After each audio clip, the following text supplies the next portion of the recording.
네, 안녕하십니까. 저는 남해지방해양경찰청 부산항공대에 근무하고 있는 경장 김현대라고 합니다. 저는 항공대에서 바다에서 일어나는 현장에 헬리콥터를 타고 이제 가장 먼저 가는 일을 하고 있는 부서에서 일을 하고 있고요.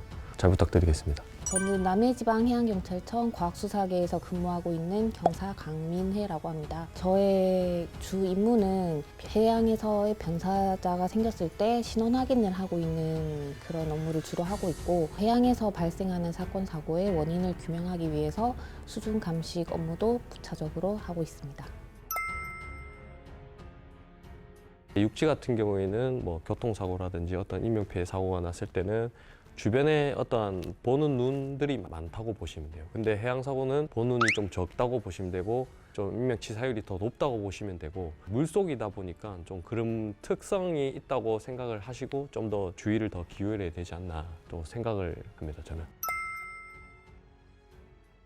특징적으로 뭐 할 수 있다면은 해수욕장을 많이 놀러 가잖아요. 해수욕장에서 이제 중고등학생들이나 이런 친구들이 재밌게 놀다 보니 이제 막 덤블링도 하고 하다 보면 높이 올라간 상태에서 물속으로 떨어지면 그 충격은 바닥에 떨어지거나 같다고 보시면 돼요. 그래서 경추가 먼저 떨어져서 경추 손상이 나서 응급 환자가 발생할 수도 있고요. 뷰가 좋은 데서 술을 많이 마시잖아요. 그러다 보니까 술을 한 잔 드시고 이제 소변을 보시거나 이러한 일에서 뭐 갯바위 올라간다든가 페트라포트 올라가서 볼일을 보시다가 또 위험에 처한 상황도 있기 때문에 다가갈 수 있는 거를 말씀드리자면 그 정도이지 않을까 좀 생각이 듭니다. 선박이나 이런 것들은 크고 작게 이렇게 사고가 많이 일어나는 상황입니다. 낚시뿐만 아니라 모든 해양 안전 체험 활동을 할 때 제일 중요한 게 구명조끼라고 하죠. 사고가 일어났을 때 구명조끼를 입었을 경우가 생존할 수 있는 확률이 한 90%가 넘는다고 하더라고요. 그만큼 제일 중요한 게 구명조끼라고 하니까 필수로 착용해 주셔야 돼요. 낚시 물품에 보면 낚시 조끼 있잖아요. 그게 다 구명조끼 기능이 다 있어요. 아, 구명조끼. 네, 그거를 잘 나와요. 그런 거를 이제 구매를 하셔서 하시면 더 안전에 도움이 되지 않을까 생각이 드네요. 테트라포트에서 낚시 주의사항이라고 하면 그냥 테트라포트에서는 낚시를 안 하시는 게 좋으실 것 같습니다. 비슷하다고 보시면 되는데, 이제 테트라포트는 인위적으로 사람이 만든 거라고 보시면 되고, 갯바위는 자연적으로 만들어진 환경이라고 보시면 돼요. 근데 갯바위에서도 뭐 안전수칙이라 한다면은 이 낚시를 하시는 분들은 이제 좀 더 큰 다양한 어종을 잡기 위해서 이제 좀 더 위험한 곳을 찾기 시작합니다. 더 좋은 이제 어종들이 나오거든요. 저도 잘 알고 있고. 그래서 위험한 공간을 자꾸 찾다 보니까 어디를 가냐면요, 이제 밀물일 때는 없다가 썸물일 때는 나타나는 갯바위들이 있어요. 배를 타고 거기 올라가서 이제 낚시를 하시곤 하는데, 그런 데 가셨을 때는 항상 물때를 확인하셔야 되고, 그 다음에 이제 섬이라든지 육지에 있는 갯바위를 가셨을 때는 갯바위가 많이 미끄럽고 또 절벽인 부분도 많고 또 파도가 그대로 이제 닿는 부분이라서 아까 말씀하셨다시피 그 구명조끼를 반드시 착용해 주셔야 되고, 또 누구한테 연락을 취해 주셔야 되고, 네, 그렇지만 또 조금 더 낚시를 즐기기 위해서 뭐 다양한 어종도 중요하지만 안전한 곳에서 낚시를 하시는 게 가장 좋지 않나 생각을 합니다. 네네. 배 타고 나가셨을 때는 항상 먼저 해야 되실 사항은 이제 그 배가 이제 낚시 어선으로 이렇게 허가된 배인지 확인을 하시고 탑승을 하셔야 되고, 그 다음에 승선원 초과, 승선원이 초과가 돼서는 안 되고 구명조끼를 반드시 착용하셔야 되고, 그리고 어종들을 잡았을 때 체장, 무게라든지 잡아서는 안 되는 어종들을 잡으시면 다 반드시 방류를 해주셔야 돼요. 그리고 마지막으로 배 위에서는 절대 음주를 하시면 안 됩니다. 기분이 좋아서 또 고기 잡으면 회 이렇게 해가지고 한 잔씩 하시는데 똑같이 해상에서도 하시면 안 됩니다. 아시겠죠?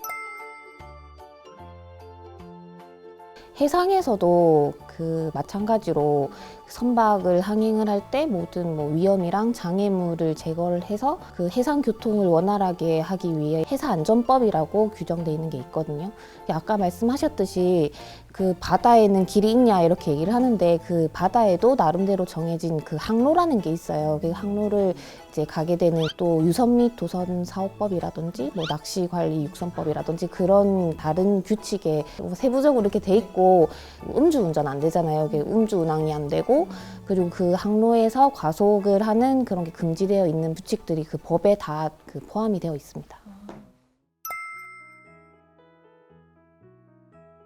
아까 계속 말씀드렸다시피 해양에서 일어나는 사고는 인명피해율이 엄청 높습니다. 그래서 저희 이제 해양경찰은 사고 예방 중심의 이제 활동을 계속적으로 하고 있고요.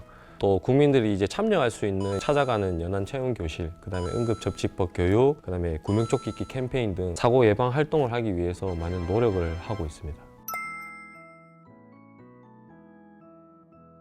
엄청 많은데. 네. 많으세요? 네. 그래서 딱 하나 사고 경험이 너무 많은데 놀랐던 거 하나 꼽자고 하자면 유치원 차량이 이제 물에 빠진 적이 있어요. 차량이. 유치원 차량이 색깔이 노랗잖아요. 그래서 이제 노란색 차량이 빠진 걸 확인했었고 그때는 모두 다가 장비를 착용하고 다 뛰어들었어요. 애기들이 있는 줄 알고. 근데 다행히 이제 운전하시는 이제 어르신만 계셔가지고 구조한 경험이 또 있어서 좀 한 번 더 놀랐던 기억이 있습니다. 놀랐던 경험인데 살아계셔서 다 다행이에요. 아, 네, 정말 뿌듯하죠. 네네네. 사람 구조했을 때가 제일 뿌듯하죠. 네. 이제 해양 사고에서는 사실 100% 구조는 없습니다. 예, 이렇게 돌아가신 분들도 고인이 되신 분들도 많고 또 구조를 할 수 있는 분들 많은데 가장 뿌듯했을 때는 이제 구조했을 때가 가장 뿌듯하죠. 이 생명을 구한다는 게 참 이게 아무나한테 주어진 임무가 아니기 때문에 항상 뿌듯하게 이렇게 하고 있습니다. 제가 하는 일은 사건, 사고가 생기고 나서 그 원인을 규명하기 위한 일을 업무를 하기 때문에 구조하지 못한 분의 신원 확인을 해서 그 가족들에게 이제 돌려드렸을 때 그럴 때 제일 뿌듯하고 그리고 사고가 생겼는데 원인을 밝히지 못했는데 제가 그 증거물을 찾아가지고 분석을 해서 그 결과를 딱 이렇게 도출해 냈을 때 그럴 때가 저는 제일 뿌듯했던 것 같아요. 사실 아까도 뭐 뿌듯했던 점 말씀드렸지만 이제 정말 노력했고 또 우리가 아까 심폐소생술도 배웠지만 저는 심폐소생술을 1시간 동안 한 적이 있었어요. 그랬는데 이제 살리지 못하고 사망했을 때 이제 병원에 인계라고 그분이 어떻게 되셨는지 궁금해서 전화를 해보면은 이제 고인이 되셨다 이렇게 들으면 그 마음이 엄청 좀 그 사무실 분위기 자체가 조금 조용해져요. 예, 좀 그런 점을 빨리 떨쳐내고 이겨내야 되는 게 그 전화를 하고 있는 상황에서도 또 어떤 사고가 생겨서 나가야 될 수도 있어요. 근데 그런 마음을 빨리 이겨내지 못하면 또 그 다음 상황에도 영향력이 또 생기기 때문에 힘든 점이고 어려운 점이라고 하면은 그런 부분이지 않을까 생각이 또 드는 것 같아요. 한 번씩 이렇게 구조를 하는 분들이 잘못되는 경우가 있거든요. 그런 동료들을 떠나보내야 하는 순간이 올 때 그럴 때 조금 힘들다고 해야 되나? 좀 그런 게 있었던 것 같아요. 해경으로서 각오 말고 그냥 저의 각오는 결혼하자. 결혼하자. 그리고 해경으로서의 각오는 좀 더 제가 하고 있는 일에 대해서 전문성을 좀 키워가지고 해양 경찰의 과학 수사를 한다는 거를 모르시는 분들도 많거든요. 저희 과학 수사의 이름을 조금 더 많이 알릴 수 있었으면 좋겠습니다. 개인적으로 각오를 한다면은 저는 뭐 새해 시작하면은 항상 버킷리스트라고 하죠. 그런 계획을 잘 세우는데 그런 계획이 또 다 이루어질 수 있게 또 바라고 해경으로서의 각오는 보다 안전한 바다를 또 할 수 있게끔 또 열심히 뛰도록 하겠습니다. 네, 그건 될 것 같아요. 네. 그럼 그 슬로건 준비하셨다고 들었는데 한번 외치고 마무리를 해볼까요? 알겠습니다. 국민과 함께 더 나은 바다로! 빠밤.